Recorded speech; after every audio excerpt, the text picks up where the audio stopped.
Charles Simic's A History. On a grey evening of a grey century, I ate an apple while no one was looking.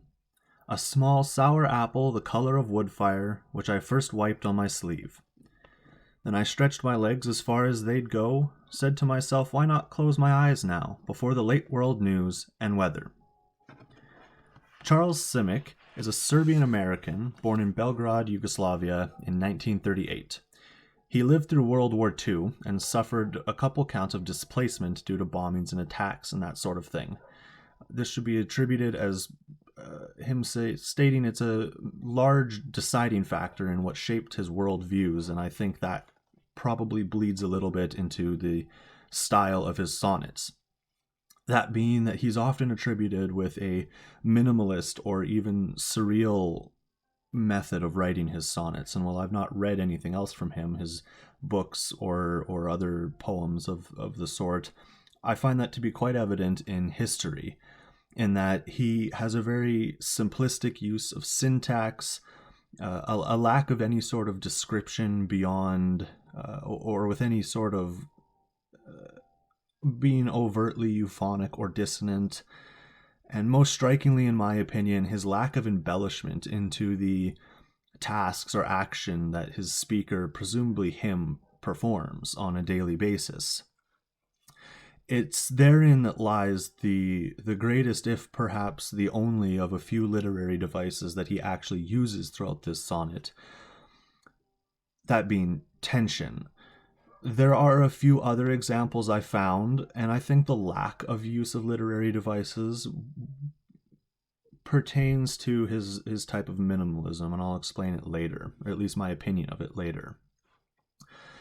Some other literary devices I noticed is that there's a lack of rhyme scheme whatsoever, except if you count words being rhymed with themselves as a rhyme in lines 3 and 5. That being apple, but some people argue that a word does not rhyme with itself.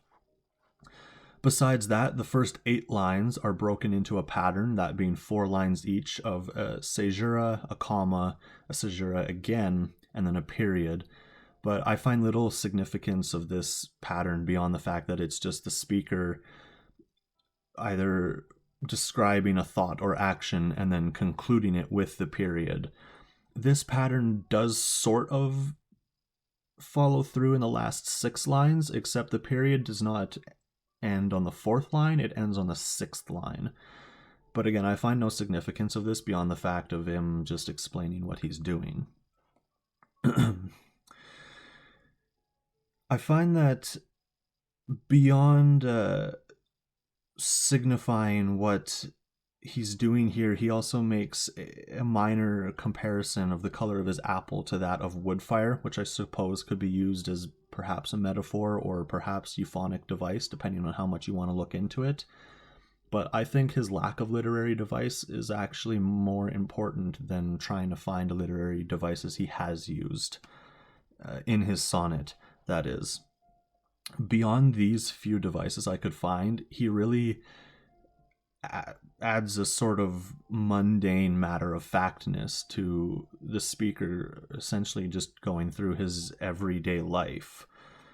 There's no real extravagance or grandeur attributed to the speaker's acts. And it is in this fact that I find contributes to his minimalism or even his surreal description to establish his perspective.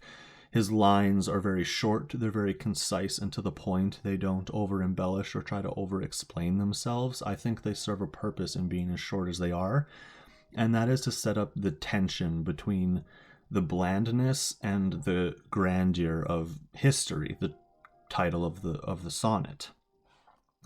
That being that history is typically recounted as something being very entertaining or exciting or on a very grand scale.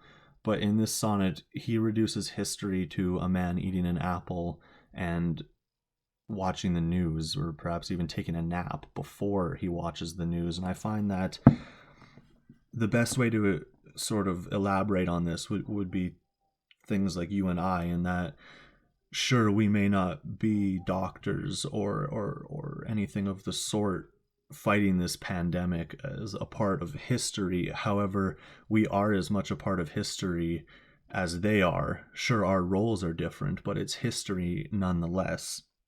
And I find this is his greatest use of a literary device in his sonnet, and it also attributes to his minimalism and surrealism in that he uses very concise, very to the point, or bland or mundane descriptions of things that are typically attributed as being very important or large scale, in that he, in this sonnet, in my opinion, reduces history from being essentially all of recorded time to something as simple as a man sitting in his chair after having eaten an apple and taking a nap before he watches the news. Thank you.